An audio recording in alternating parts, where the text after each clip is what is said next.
It's like an album and a short film. I'm trying to do a docu-series too. Fire. So I've been talking to like different artists. Really, I've been playing the album for him first, then talking to him, but I know we probably don't have time. Right, I just want to talk to you about like general stuff and also stuff kind of related to the concept. So doing a full R&B project after being known for rap is like a big risk. What inspired you to take the risk? I think for me, it was just more so about like not trying to base my career in the shadows of like other artists. Like I feel like I was always trying to be the next insert whatever thing I was chasing or make the next version of whatever thing I was chasing. I just needed to start wearing my own like artistry and just really like just do whatever the hell I wanted to do, bro. You know what I'm saying? Like for me, like I feel like I was playing it safe, you know, with my music. I feel like I was making a lot of things that I knew would sound good because I seen it happen before, or the blueprint was already made before I did it. So I think with me doing a whole R&B project, it was just like, you know, being fearless for one, being and understanding like exactly who I am and being able to wear that, and also too, like people like always tell me all the time, like, bro, like I like you just as much as an R&B singer as I do as a rapper. So it's like, oh well, let's really test this theory. And like I feel like it's kind of like at a crossroads, like right now, like even on tour, like bro, the white boys that came to fucking Boston, they was turned for the rap. Like I feel like my like OG fan base, the white boy turned lit. I love SwaVay Jid, that swag is like we don't understand this R&B shit as much, but I feel like it's just a ledge I gotta be willing to die on. You know what I'm saying? At this point, like we're really just doing both. So yeah, that's really where it came from, bro. You know? Yeah, I like that. It definitely feels like super original. Yeah, so I yeah. like that you say like it comes from being yourself. Facts, man. Facts, Yeah. bro. So yeah, so I feel like that was like a major risk. Do you feel like there are any other big risks that you're taking right now too? Bro, I feel like just being an artist in general, I feel like every day is like a risk. Like you have to be able to like really like risk it all. I think that's the difference between like the person that makes it and the person that doesn't. Is that when you really talk to them, you know, like everyone that I know that's like extremely successful has taken like an insane risk. Like you kind of have to, whether it's like, bro, like whether you're J. Cole and you're like, damn, I'm gonna spend all this college tuition to go to St. John's just to be in New York because I need to meet Hove. That sounds crazy. Yeah. Like that just being one of your mans being like, yeah, nah, you just trying to meet Hove. Like that's crazy. Like, or whether you're myself and you drop out of, I knew I wasn't even supposed to be in college. Like, you know what I'm saying? Like, I went for like a week, like, was just chasing Mike Will like all day. You know what I'm saying? Ended up linking with like 2-9 and Fat Man Key and them, and from there, just putting out my own music and going in the overdrive. Like, I remember having like $200, but the Our Generation post was $300. Going in the overdrive just so I can get on the like Our Generation. That ends up me meeting Metro. So it's just like, bro, it's consistent risk. And even now, like, bro, like the risk today is like it's just not as fun. You know what I mean? Like back then, like even though it's like, damn, this is my livelihood, like this is my last $100. Like now it's like the risk that I take today, it looks like it's hard to explain. It's like industry risk. Like, damn, do we go with this, or do we do the distribution? Do we do this, or is this the right show? Is this the right time? Is this the right tour? Like, is this the right interview? Is this the right? It's just so many little strategic things, or just risk in general, even with the music. You know what I'm saying? Like, so you never stop really taking risk, like with the music. You know what I mean? Like, even this tour was like, it's not really a risk, but it was just like, damn, okay, like, are we really gonna do that? You know what I mean? Like, so, yeah.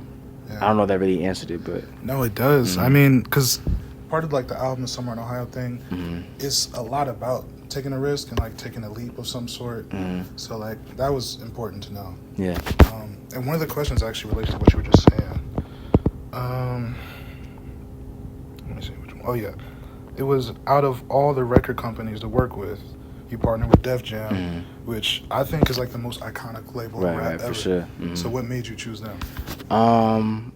just wanting to be a part of a revolution. Like, I'm so down to be a part of the next thing or the resurgence or something. And like, bro, Def Jam is one of the most recognizable logos in America. Like, you know what I mean? Like, there's Walmart, there's Target, there's all these other things. Def Jam's probably like 20, 25. So it's just like being able to be like, yo, I'm aligned with this is crazy. And I have a friend named Tunji, and he was at RCA, and he left RCA, and the day that it came out, he called me and was like, yo, bro, I want you to be the first artist I bring to Def Jam. What you want to do? And I was like, fuck, like, another one of those risks. You know what I mean? Because Def Jam has been on the decline for, since what, 2013 maybe? You know what I mean? So, like, it was like, damn, like, am I going to take this risk again, like what we were saying,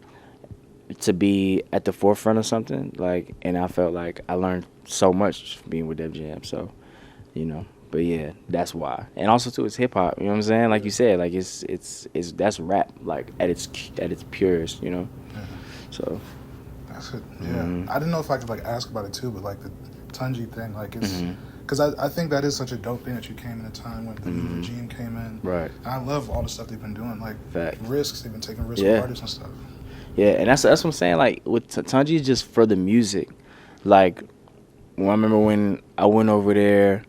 And just hearing about the things that he was trying to sign, or the things that he ended up signing, was just like, oh shit, like bringing Wale over there, or being like, you know what, let's get Chris Patrick, let's get like Chase Shakur, like let's get all these people that are gonna be like that he felt like is gonna be on the next faces of music. You know what I mean? And I was like, yo, like I really respect that, because music's not that today. Music's so much of a talent, not a talent show. It's more like the numbers, and you know, he could have easily been like, damn, SwaVay's not streaming 1 million monthly listeners, you know what I'm saying? But he was like, listen, SwaVay has real fucking fans, you know what I'm saying? Like, and SwaVay makes great music. I want that, you know what I mean? So shout out to that man, Tunji. I talk to Tunji like every week. We was just talking about some other shit. I forgot what happened, but we talking about something crazy. I wish I could tell you because I forgot, but yeah, Tunji he's funny as fuck, bro. Tunji's funny as fuck. That's fire too. Like that point of like having the fans, even like you doing this right now, is like a testament to how open you are with your fans and stuff like that. So, bro, because like, bro, I was telling somebody this the other day, like, bro, I really come from like fighting for 1,000 streams on SoundCloud. Like, I feel like I even take that for granted today. Like, bro, sometimes I'll just put a song on SoundCloud and not say nothing. Like, just to like test it, just to be like, damn, I'm really still like, you know what I mean? Just like, we won't say nothing about it. I won't tweet it. I won't put it on Instagram, nothing. Like, but I come from that. Like, I come from like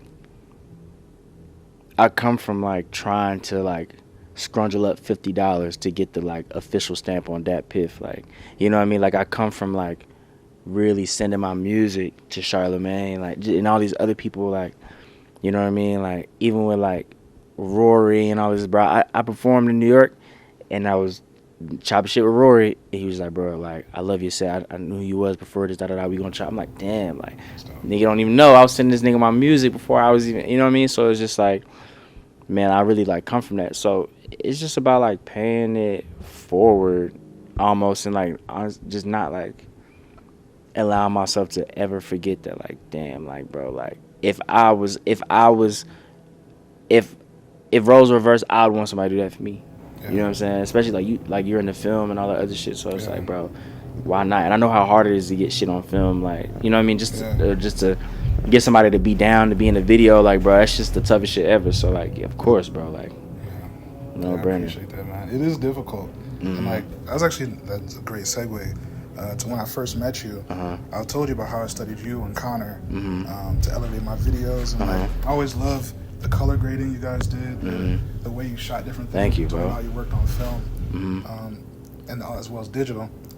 So I was gonna ask, like, what prompted you to get so involved in the process of making videos, to edit it yourself? I just felt like my videos weren't good enough. I was looking at like A$AP Rocky's and Slow Ties and just so many artists' videos, even Kendrick, J. Cole's. I'm like, bro, these people, there's bro, so many artists overseas are just having so many great visuals, and I was like, bro, my shit is just not looking like that. So I really just like was like, yo, I'm not gonna have videos until like they look like exactly what they look like, or I want them to look like.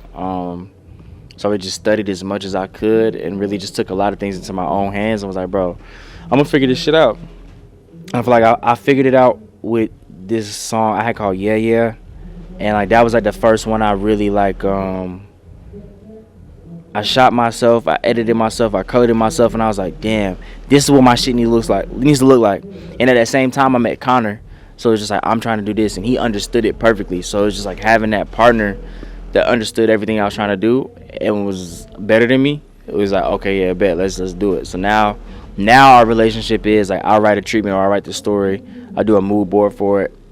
Sometimes it's gotten to the point where sometimes I would just shoot him a couple pictures, about, oh yeah, bet, this is what we're gonna do. But I'll come up with the idea, he'll shoot it, I'll edit it, and he'll color it, and then we'll just be like, all right, bet, like let's just drop it. You know what I mean? So that's yeah, right. man. I'm thinking. I feel like the first time I'd probably heard of you was because of Metro, but I feel like the first song I heard from you was with James Blake. I'm thinking like the first thing I saw from you that really like drew me in was the Faces video, but the original version. Yeah. That's my favorite version. The fucking second version, I hate that version. Really? Because it was like, man, bro, I feel like you see so much of this shit. I feel like, bro, I just let the industry win that one time.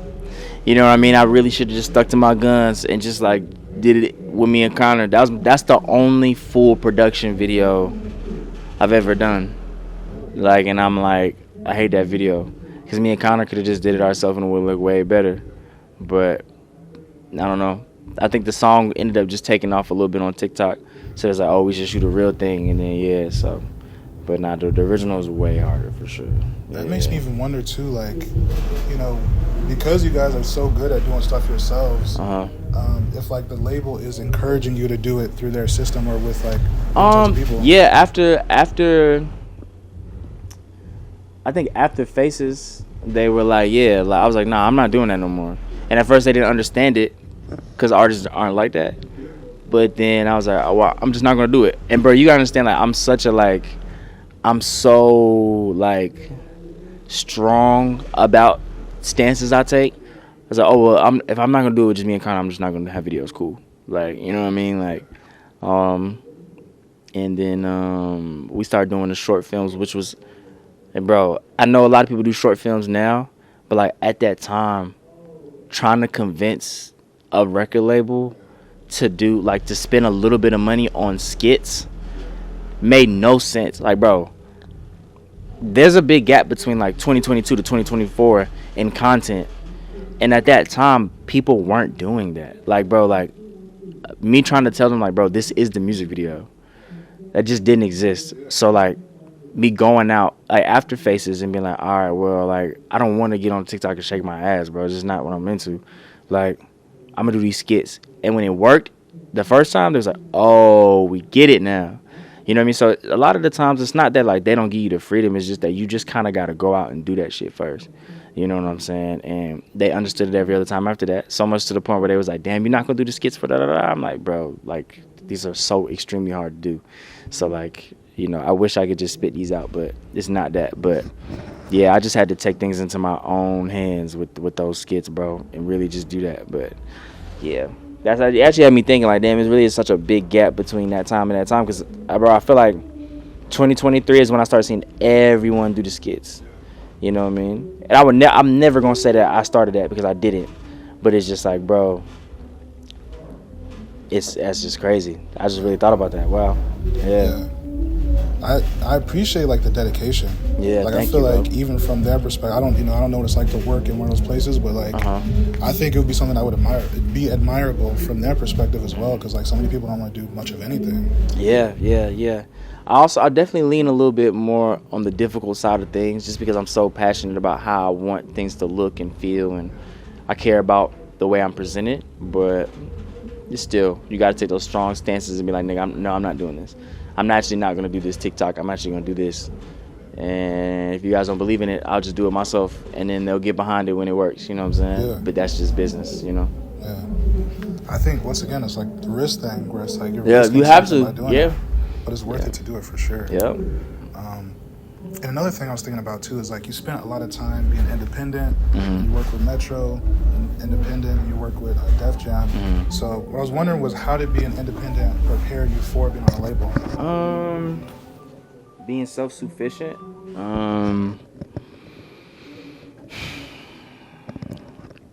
Being self-sufficient, bro. It's like the best thing that you can be as an artist. Like, you know, like unless you're like, hold on one second. What's the question? Back recording. It was how to be an independent prepare you to be on a label. Oh, bro. Being self-sufficient is like the best thing that you can be in general. And understanding like, bro, like it's gonna be times where like no one's gonna believe in it but you.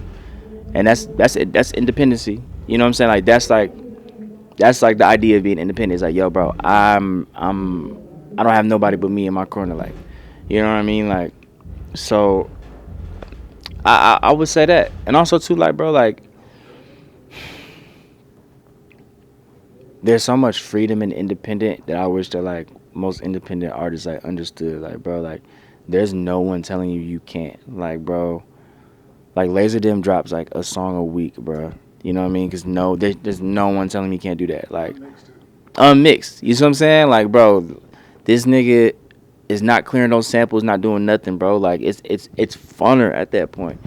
But you also gotta be self-sufficient. You know what I mean? Like, so I think self-sufficiency is like the reason why like I'm able to like edit my own shit, put it out, come up with my own ideas.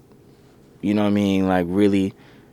Bro, there's nothing that has came out from myself that hasn't been like from me to the world. Like I've never had a cover art designed by nobody else. Like I've never had like a video come out from somebody else that's not me and Connor Fisher. Like I've never had like it's nothing that's came out that hasn't been from like me being self-sufficient. So like that's what independency taught me, bro. You know what I mean? Yeah. I respect that a lot. I feel like I learned from that a lot too. Yeah. Like I think everybody that I look up to, like people like you, people like Kanye, literally anybody, Tyler. It's hard to think of somebody who isn't like super involved or just does it themselves. Right. It's usually those types of people that I look up to. You have to, bro. Like imagine Kanye trying to explain anything to Def Jam, and I get it, bro. I seriously get it. Like sometimes it takes for you to be the test dummy and to lose, or to be the test dummy and to win, in order for people to understand it. And that's just what it is. Like even with me being like an R&B singer and a rapper, at one point people looked at Drake crazy for that. Like it was like, bro, this is rap. You supposed to be like this, and you soft. Like it's like, you know what I'm saying? So like, you know, but you got like to use the test dummy for that. You know what I mean? So sometimes you just got to step out there and just say, fuck it, bro. You know what I mean? Yeah. I appreciate that. I'm taking that to heart. Like, I just got this camera. The first thing I did with it was like a short film, which I'd done versions of it before, but there's always other people's cameras. I was never in it. Like, I'm forcing myself to act and stuff like that. And we finished editing the first version of it right up until we had to premiere it. We had a show at this place called the Grog Shop, which is like 20 minutes away from here. Okay. And it's like our underground like holy grail in Cleveland. And I was in the midst of like having to film stuff and try to edit it together last minute, like almost having like a panic attack. So right. But it showed me like the value of, you know, how proud you can be when you finally look at it on the screen and it's like, now I did this myself, me and my people, without like. Yeah, man. I think the next exit for that is when people know you to be a visual artist, and like now you have to follow up with that. That's where I'm at. Like it's like I fought so hard to be a visual artist. I fought so hard to be A$AP Rocky. Now it's like, oh, I'm an artist on the come up. People know for the visuals, and it's like if I don't have them, what are you doing? You know what I mean? So it's like it's a big thing, bro. That's the next exit. So just be prepared for that. You know what I'm saying? Yeah. I am like, you know what's funny too is like I'm trying to challenge myself to do a video for every song. Yeah. So that's one of the things too is like it's kind of a challenge down because it's like, you know, what do I shoot? Where do I shoot at? Yeah, man. So sometimes you gotta take that drive. You gotta take that flight. You gotta take that walk. ask them questions, uncomfortable, like, damn, I really want to shoot a video here. Like, I mean, we had a skit for the last album that was at a Waffle House, and like, bro, we asked like 12 Waffle Houses until one was like, shit, I mean, fuck it, you give me $100 right now, you know what I'm saying, I'll shut this bitch down for like an hour. And it's like, all right, bet, you know what I'm saying. So like, you know, you gotta just do it. It takes desperate measures to get some of this shit off sometimes. But yeah, man. And also too, if you're gonna shoot every song, bro, like, understand that as much as you may love something doesn't mean that it's not dying. Like, as much as I love hip hop, as much as I love ribbity rap, it doesn't mean that it's not, like, you know what I'm saying. It's not like on like its end game maybe. So I say all that to say, bro, like, as much as I'm a music video kid, it doesn't mean that it's not a dying thing. I say all that to say that, like, the music video today, I think it looks more like how it used to, where like a song would come out and then it gets kind of hot and then the video come out. It gives it another moment. And there's always been like songs that came out with the music video, yes. But I feel like there was a point in time where we seen like songs come out and then the music video followed up after once it kind of got a little bit of steam. And I think that's what's happening. Like what Kendrick did with Not Like Us. It's like, yo, bro, this song is so hot, if you be damned to not have a music video. If Meet the Grams would have had that same reaction, he probably would have had to do that. So it's just like, don't be afraid to like actually like be like, you know what, maybe I don't need this. And also too, like, there's no difference. People had to put their music video on MTV because that's how people saw them. People have to put their videos on TikTok because that's how people are seeing videos today. You know what I'm saying? And yeah, that's my only advice towards that. And I'm like the worst person with that because I hate TikTok. But at the same time, that's just the reality of it. But imagine me being in the 90s being like, yo, I hate MTV. Like, you know how crazy that sounds? That's true, yeah. You know what I'm saying? So yeah. That's actually something I was talking to an artist I just got done shooting with about. Mm-hmm. Is like, I feel like we have this opportunity where we can create our art as we want to create it, mm-hmm. and then we just have to format it to put it on these places. Yeah, exactly. Yeah, mm-hmm. Like even look at like the skits you did, like that's content. Yeah, it is. Yeah. It is. I hate that word, but it's the truth. It's the truth. Like, yeah.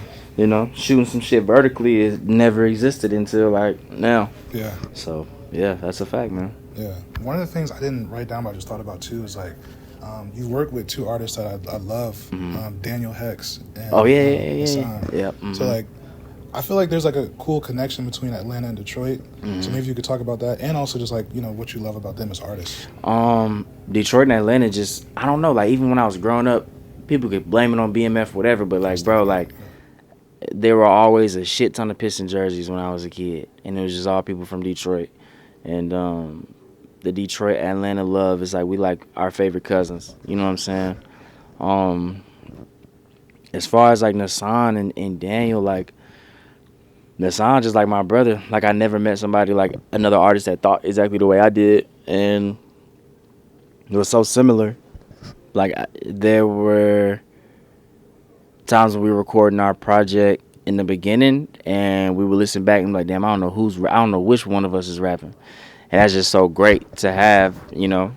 And the song's just great, bro. Like, I knew he was great from the beginning. Like, this is the only tour that I've been on and I haven't brought him. And he's just great. He's out of there. Like, he's like my favorite rapper. You know what I'm saying? And he's my favorite thinker. You know what I'm like, bro? Like, Nassan is like my favorite self-sufficient person. Like, if you could interview Nassan like this, that'd be great. Like, Nassan's mind works like he's like me and Connor together. Like, he just has it. And he just has the time for that. I don't know. Like, that's a different nigga. And Daniel's just like, I met him through Nassan, and I was like, bro, this nigga's just crazy.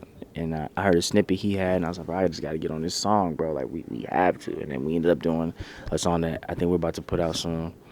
And, bro, they're just two talented Detroit niggas. We going to Detroit tomorrow. I can't wait, because I'm like, Nassan, bro, I never really been to Detroit as a grown man, so I'm like, bro, I need you to give me these buffs. Like I need the whole Detroit. You know what I mean? So, but nah, they're the future to me. Like those are my two favorite like up and coming artists. Like those two, Chris Patrick, Ruben. Like they're all just extreme thinkers. Like they just are fucking insane. Win is crazy too. You know what it is? Win, the white girl Win, Senna Win, insane. Like, fucking insane. Yeah, like, bro, yeah. And the signs just, and he's a nut ass nigga. Jesus Christ. Yeah, The shit that came out of his mouth is insane. He actually inspired me too. Like, one of the things for my album, I'm playing a character that works at a fast food restaurant. And I'm going to be wearing that outfit everywhere. Fire. Because, like, it was originally Donald Glover that made me want to do it, but seeing him do it just, like, reinforced it. Like, people want to see that. That's crazy. Yeah. I think about that Donald Glover shit all the time. Yeah. And I think about that not making sense, and then seeing Nassan do it and it making a little bit more sense. And then now I think when you'll be able to execute it, it'll probably make so much sense to people. I don't think that people understand that Nassan's a character or was a character when he was doing that. But I think Childish's was kind of understood, and I that's like one of the greatest executions of a rollout to me, is that because the internet shit. Like, bro, do you understand? Like, niggas was trying to, like, I'm still trying to find that Acne Studios linen white tee with the pocket, like, just because I'm probably never gonna wear it, but just because that meant so much to me. Like, it's probably like of my lifetime, that was my favorite rollout. You know what I mean? And he really executed that character like to the T, like to the T. You know what I mean? So yeah, bro, I can't wait to see what you end up doing. Yeah, that's crazy. That I think you liked one of the tweets. I've been putting out like these short videos, and like that's me debuting a character. So it's like abandoned Burger Kings. I'm pretending is the spot named after my grandma. So it's called Maybell's Burgers, like Big Kahuna Burger. Fire, yeah, man. Don't be afraid to just go all out with that. You know what I mean? Just commit to it and just go hard as fuck with that shit. That shit's so fire. I want to get into that one of these days. The Billy shit was supposed to be that, but I just can't. I got too much shit going on, man. You know what I mean? So, but yeah, man. Damn, that's fire though. That's great. I'm trying to take advantage of the extra time I have, where it's like I'm not, whatever I have is free time, like put it straight into that. Yeah, facts. So yeah, I think this is like one of the last questions. What's like a sort of a two-parter? Like the first part of it is, with the album being somewhere in Ohio, how do you perceive Ohio? When somebody says Ohio, what do you think of? LeBron James. In this very moment, these fucking bugs. What are those bugs, bro? It was 1 million of them. Like I'm not even bullshit. Like it's like 3 million of them. Like, bro, I was going to the bank and they've like covered the whole wall. What is that? It's it's a couple different seasonal weird bugs. One of them is like from China, I was told, and like you just have to swat it away. And I was filming some stuff by the lake a couple of weeks ago, and like I killed one, and then like the bees, or not bees, but wasps, something came and like cannibalized it too. So wow, I'm learning stuff about these bugs because of this. Like, and people are walking by like this is like a normal. I hate it. Thing. Because like, when we got off the bus, we was like, these must be like mosquitoes. Like we just thought they were like huge mosquitoes, but like those are like, I don't know what those are. So in this very moment, I think of Ohio. LeBron James cold as fuck, and whatever the fuck those 1,000 million trillion bugs are. Like, I don't really know. It's like, I've always questioned like what the culture of Ohio really is. You know what I mean? Like I always ask people like, what's the slang from here, like all that type of shit. But like, man, I don't know. Ohio is like yet to be defined, which is fire in your situation, because you can look at like, you know, I feel like Louisville has a little bit more context, a little bit more outward culture, or recognizable culture, I should say, that Jack Harlow was able to really like, he was able to like intensify it. But a place like Ohio is like, you know, like bro, all respect to Machine Gun Kelly and Kid Cudi, but like yet to be defined. You know what I mean? So it's fire. Yeah, definitely. That's why I'm naming my whole thing Somewhere in Ohio. It's like I want people to look at me and think of Ohio with me. And one of the things you said kind of made me think about this next question I had. So basically, the concept of the album is like, it's the idea that you're essentially in the middle of nowhere. So somewhere in Ohio is like another way for saying middle of nowhere. If you're an artist or any sort of creative in the middle of nowhere, and you're trying to reach out, but you don't know anybody that's ever been able to reach out and make it to any extent, what advice would you have for that person? That shit doesn't matter no more. Like, unless you live in Atlanta, New York, LA, that shit doesn't matter. Like, at the end of the day, if you have an Instagram or a Twitter, you're from somewhere. You're from the internet. And, like, you being from the internet is way bigger than you being from Atlanta, LA, Florida, Ohio, Oregon. So, like, it doesn't matter. Like, just be from the internet. You know what I mean? Like, because at a certain point, you'll be bigger than your city. Like, you know what I mean? Like, you'll be bigger than the attachment of you to the city. Like, the idea of Kendrick Lamar is bigger than the idea of Kendrick Lamar being from LA. You know what I mean? Like, and you never want to be the artist that didn't outgrow that. You know what I'm saying? So, like, bro, just be from the internet. Because and at this point today, like, no one gives a fuck. Like, Yeats from, Portland? Like, who gives a shit? You know what I'm saying? Like, although I identify Cardi as an Atlanta artist, like, bro, he's so much more bigger than Playboy Cardi from Atlanta to me. He's just fucking Cardi. I seen a nigga in LA, like, I seen him in New York 3 days ago, and I was just like, he just walked in, I was like, God damn, this nigga really is just, this nigga's Playboy Cardi. I didn't think nothing about Atlanta. So it's like, bro, if you're from wherever the fuck, bro, understand that you're really from the internet, and that, bro, everyone's on the internet. Everyone. So it doesn't matter. You know what I'm saying? Unless you're from Atlanta or LA or, then you got some type of politics or some shit. But other than that, fuck that. You know what I'm saying?